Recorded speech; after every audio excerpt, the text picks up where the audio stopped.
Welcome to S&C's podcast series, S&C Critical Insights. I'm Ben Perry, a partner in the General Practice Group in S&C's London office. I'm joined again today by Vanessa Blackmore, who is also a partner in the General Practice Group in the London office. Today, Vanessa and I are going to be talking about some new temporary measures announced by the UK's Financial Conduct Authority, which we'll refer to as the FCA in this podcast.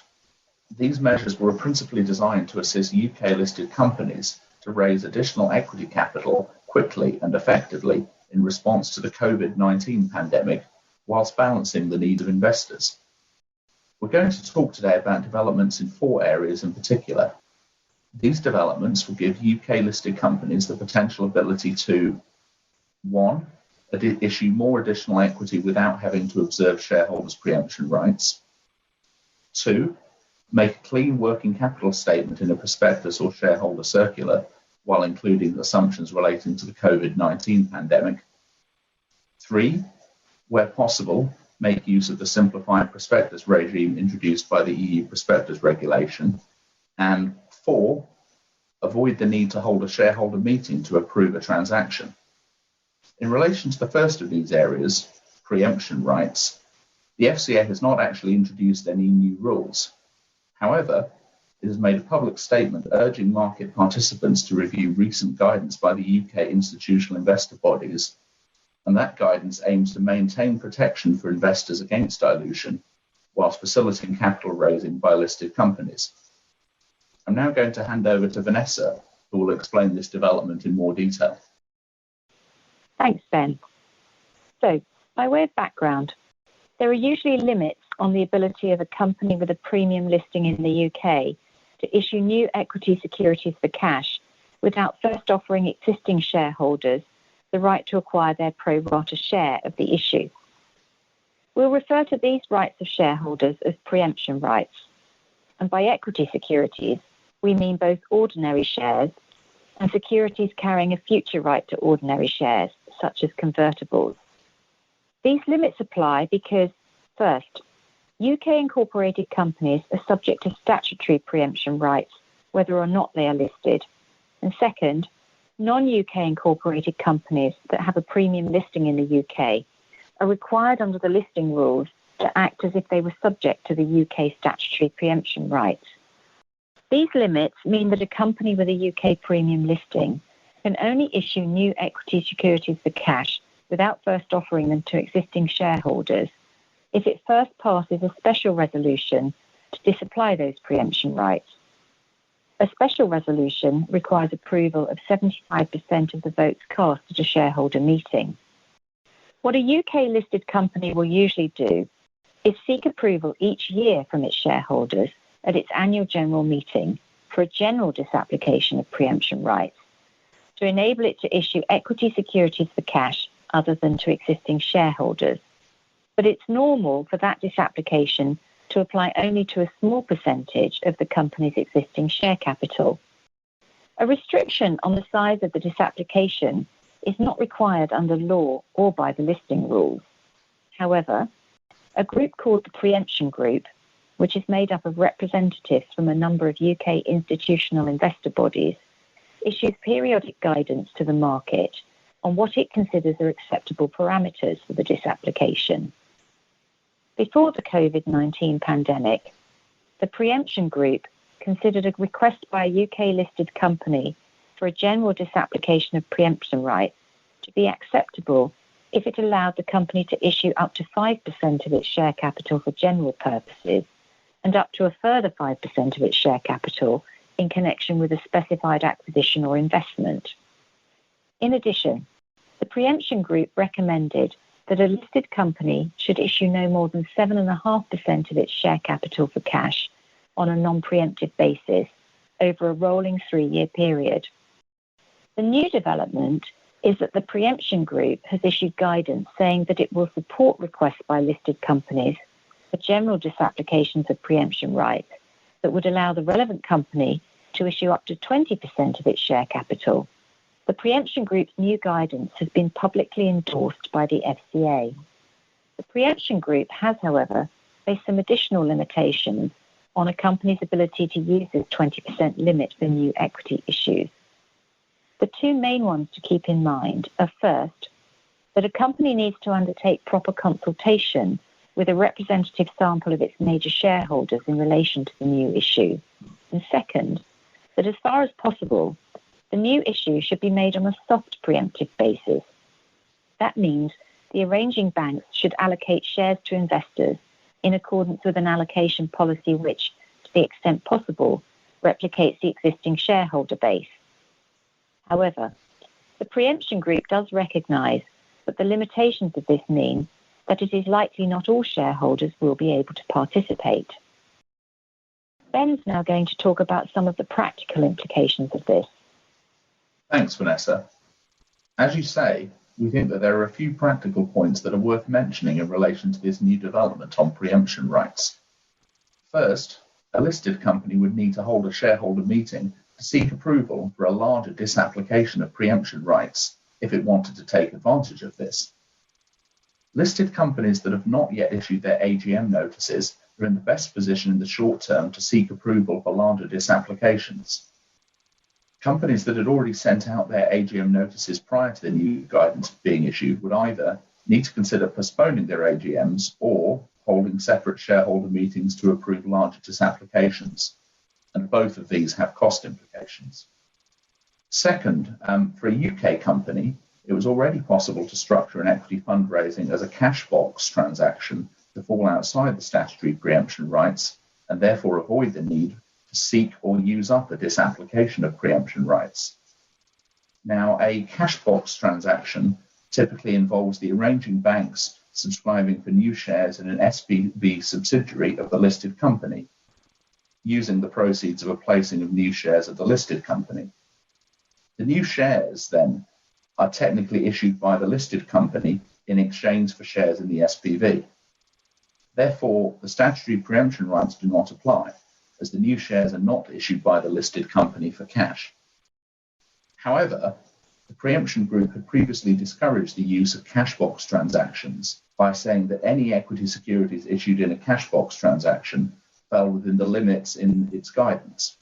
Therefore, the increase of this limit to 20% of a company's share capital will, in practice, give UK listed companies a greater ability to do new share issues using cash box transactions. And what we've seen is a steady stream of UK listed companies have been doing this over the past few weeks, and we expect more to follow in the coming weeks. The third point is that the new 20% limit will also give listed companies potential additional flexibility to issue convertible securities to raise new capital. And we expect to see more UK listed companies considering these in the months ahead. Vanessa's now going to talk about the second area, which is working capital statements. Thank you, Ben. The working capital statement has been an important feature of the UK listing landscape for many years. It was then adopted by the EU in the Prospectus Directive in the mid-2000s and continues to apply in both the UK and the EU under the new Prospectus regulation. The requirement is that a company must include in a prospectus for an issue of new equity securities a statement as to whether or not, in its opinion, the company and its group have sufficient working capital for at least 12 months from the date of the prospectus. The listing rules also impose a similar requirement for certain types of shareholder circulars. Working capital statements are supported by extensive due diligence, which includes detailed financial modelling undertaken on the listed company and its group by the company's advisors. The European Securities and Markets Authority, or what we call ESMA for short, has issued recommendations which specify that a working capital statement in a prospectus can only take one of two forms. These are, first, a clean working capital statement. This confirms that the company and its group have sufficient working capital for at least 12 months without any caveats, qualifications, assumptions, sensitivities, or cross-references to risk factors or other sections of the prospectus. Or second, a qualified working capital statement. This confirms that the company and its group do not have sufficient working capital for at least 12 months, with an explanation of why and a description of the proposed action plan to remedy the current shortfall in working capital. Qualified working capital statements are relatively rare, although one example can be found in the recent fundraising by Aston Martin, the UK luxury car manufacturer. According to the ESMA recommendations, disclosure of the assumptions in the financial models underpinning a working capital statement is generally not acceptable, as it places the onus on investors to reach their own conclusion regarding adequacy of working capital. While the FCA continues to support the ESMA position, what the FCA has now done is to make clear that it recognises that the economic impact of the COVID-19 pandemic and the policy response to it makes the financial modelling underpinning working capital statements challenging.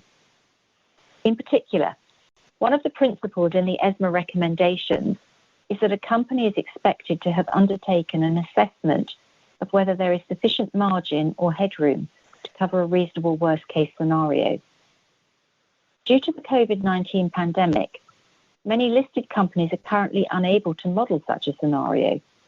Therefore, requiring compliance with the ESMA recommendations could result in a significant number of working capital statements being qualified, and the FCA has recognised that these would not be very useful to the market. Therefore, what the FCA has done is to publish a technical supplement which sets out the following approach to be followed by a UK-listed company when it's making a working capital statement. First, it may disclose the key modelling assumptions underpinning the reasonable worst-case scenario while still making a clean working capital statement.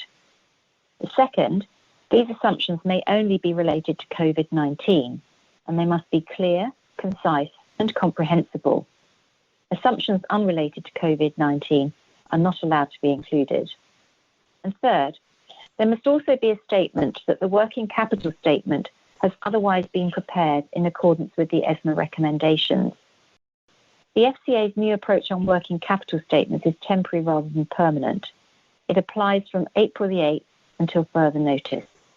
Ben will now talk about the practical impact of the FCA's new approach on working capital statements, as well as a third area, potential use of the simplified prospectus regime. Thanks, Vanessa. The main thing to keep in mind in relation to working capital statements is that a UK-listed company usually only needs to make a working capital statement in two cases. First, where it's issuing a prospectus for an issue of equity, or second, where it's issuing a shareholder circular.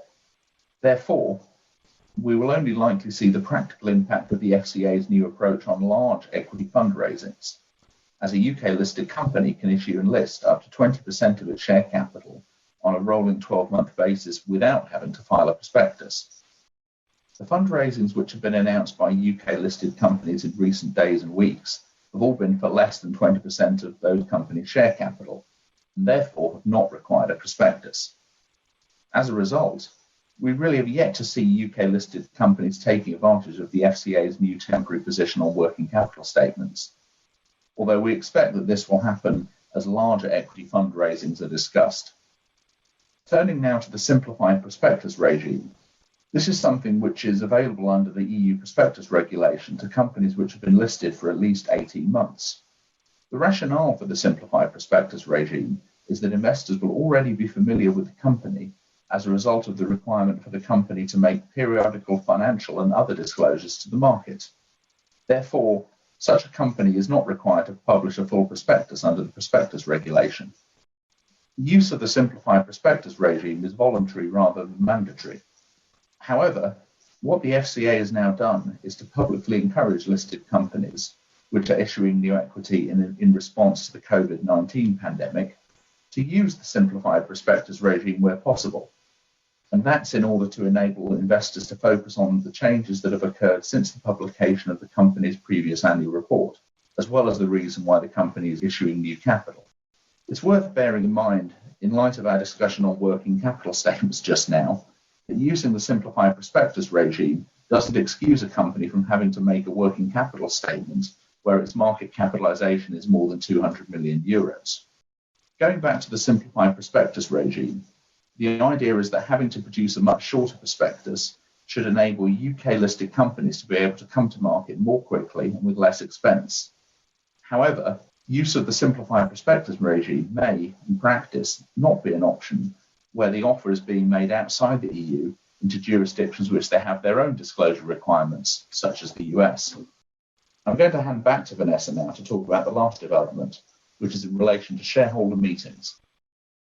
Thanks, Ben.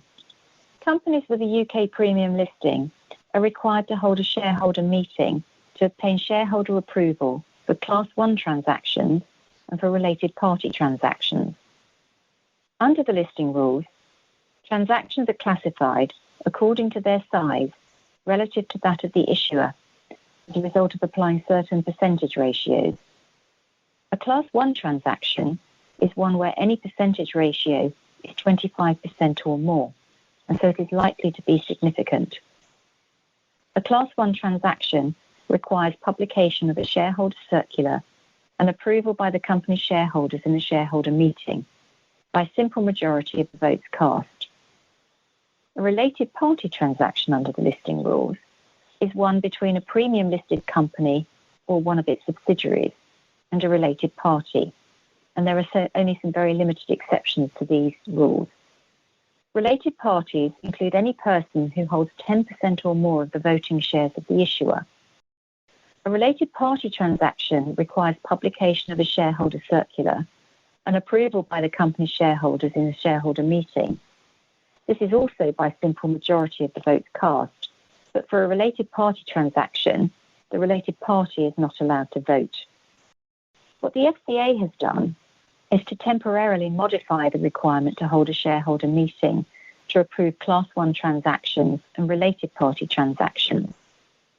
A listed company undertaking a Class 1 transaction or a related party transaction can now apply to the FCA for a dispensation from the requirement to hold a shareholder meeting. However, the listed company has to either show that it has obtained or undertake that it will obtain written undertakings from a sufficient number of shareholders that they approve the proposed transaction, so that the relevant threshold for obtaining shareholder approval would be met. Even if it is given a dispensation from the requirement to hold a shareholder meeting, a listed company still has to publish a shareholder circular in relation to the proposed transaction. Where the company has already obtained written undertakings from a sufficient number of shareholders when the circular is published, the transaction can complete once the circular has been published, provided all the other conditions which apply to the transaction have been satisfied. Where the company is yet to obtain written undertakings from a sufficient number of shareholders at the time when the circular is published, then it must release an announcement to the market when written undertakings from a sufficient number of shareholders are obtained. The transaction can then complete at the point at which additional announcement is released, again, provided that all the other conditions that may apply to the transaction have been satisfied. It's worth bearing in mind that the FCA's powers to grant dispensation from the requirement to hold a shareholder meeting are quite narrow in scope. They only relate to a shareholder meeting that is to approve a Class 1 transaction or a related party transaction. A shareholder meeting, for example, to give a company power to issue new shares or to disapply pre-emption rights, is held in accordance with the requirements of company law and the company's constitutional documents, which still need to be observed. We will come back in a future podcast to the question of what UK companies need to do to hold virtual meetings during the COVID-19 pandemic. Thank you for listening to our podcast. You can find additional information on what we've been talking about today in our recent memo to clients, dated April 15, 2020, which is called Update. UK's FCA announces temporary measures designed to assist issuers. This can be found on the main homepage at www.sulcrom.com. We hope that you and your loved ones stay safe and well.